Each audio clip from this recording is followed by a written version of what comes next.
Hi everyone, we're Team Atlas. I'm Jacky, this is Matt, this is Amir. And essentially we've built a Web3 recommendation engine. It is no secret that Web3 is a very noisy space. There's a lot of Twitter drops, Discord servers, Telegram, Signal chats, and it's very hard to keep up with everything going on in the space right now. With a space that vies so hard for transparency and visibility, it shouldn't be this hard to keep up with everything going on. And that's essentially why we built Atlas. Cool. So this is the landing page. We have a simple sign in. You can sign in with MetaMask or any wallet connect enabled wallet. And then I'll zoom this a little laggy. Okay, there we go. So you can see all the assets you own. Coins for various airdrops and stuff. Can ignore that. I'll pass it back over to Jacky to explain this feature. Yeah, so think of this as kind of like your Web3 inventory. You have a list of tokens that you own, but you're not really sure what you can really do with these tokens. Like, I have these this people token. Now that the bid has expired, what can I actually do with this token now? Without being super integrated with the Web3 community on Twitter or asking people who are more knowledgeable, it's actually very hard to figure out what you can do with this. But with a recommendation engine, you can essentially just click on each card, which is a recommendation, and see what you can possibly do with that transaction. For example, similar contracts, similar coins, and other ways of interacting with it. Yes, and this feature also works recursively. So we find similar contracts to these, and you can keep clicking down and down, down into the rabbit hole and explore the crypto space via your existing assets. Yeah. So the other thing we do is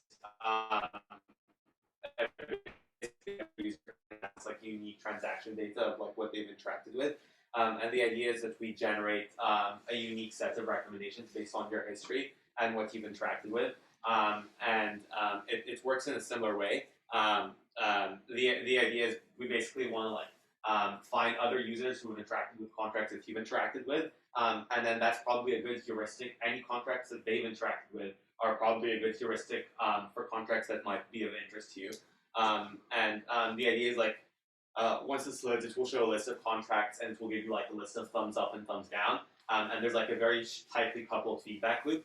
So you can thumbs up contracts that you would think were good recommendations, and thumbs down contracts that were bad recommendations. And kind of in a similar way to how social media works by adjusting your preferences, this will do a similar thing, and this will kind of like push you into other parts of the space based on those contracts that will let you get more recommendations. So it's kind of a sort of collaborative filtering, similar to that flavor in other recommendation systems. Yes, this sometimes takes a little while, so we'll jump around and then come back to it. We built this all off of a graph, which we'll get into more later. So everything's stored in a graph database. So we also thought, hey, why not expose the graph to our users? So this is my graph. I am this little golden node in the center here. That's my address. I guess I've just doxed myself. So, we can see the contracts that I've interacted with. So this one right here is OpenSea. That's their main contract. Over here is Uniswap. We can see some of these smaller ones. This is Tunes, which is an NFT project I minted, I created, some time ago. Axie Infinity Bridge. We have like the Arbitrum Bridge up here, and we can also see other contracts that those contracts Arbitrum calls into its bridge, and a couple other auxiliary contracts. And we can also see the users that interact with these contracts, or some of the users. So all of these lighter blue dots are users, and if I hover over an edge, I can see the amount sent, although that is not from me. I'm not that wealthy. That's like an aggregate, weighting, and the size of these nodes are the relative, relative sizes of how much inbound transactions they have. Cool. Yeah, we'll quickly explain some of the tech behind this and how it works. Sorry, Zoom is a little laggy. I should probably run in this mode, huh? Okay, it's just loading. Okay, I'll start by talking about, so yeah, as I mentioned, we built this graph.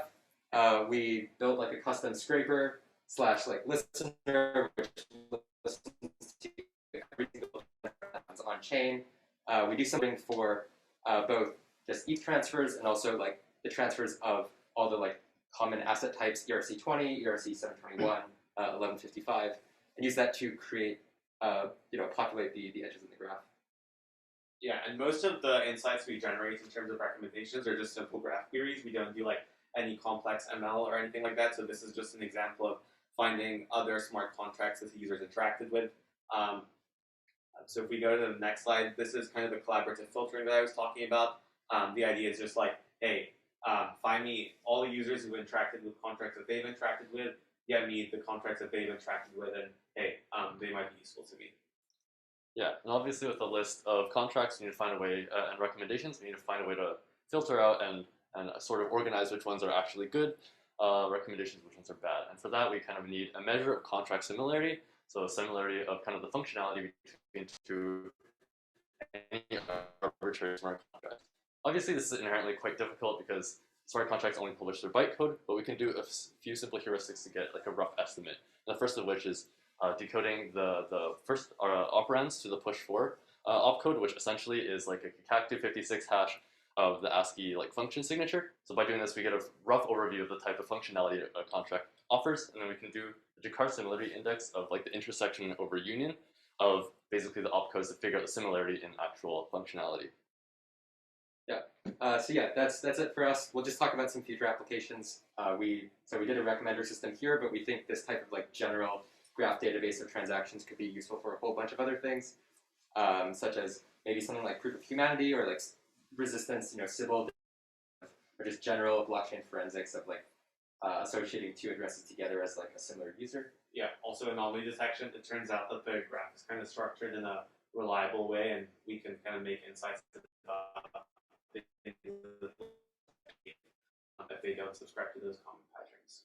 Or just like with the contract similarity, finding the next ohm fork, if anyone is interested in that. Yeah, that's it for us. Thanks. Very cool. There's people saying things in Oh. the chat. Oh yeah. Are there questions coming from chat? I will try to see if there are. Oh, I think it's just links. Yeah. All right. I will push this to the Yeah. side. You can just close it. Oh, can I ask a question? Yeah. My question is, so when you are determining like contract relationships and similarity, are you also looking at internal transactions? Yes, we are. Yeah, sure. So internal transactions meaning between smart contracts and smart contracts. Yeah.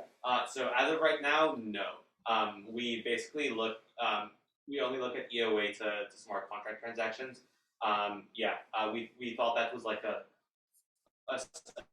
starting proxy for like other recommendations, so that we don't just recommend a bunch of contracts we can't interact with. But in the future, it would probably be useful to like take some weighting of the two. Yes. That with a caveat that we do track like internal transactions, which are token transfers, as I Yeah. mentioned before. So that's how we're able to get those contract interactions. Yeah. Any other questions? Awesome. All right. Thanks, folks. Thanks.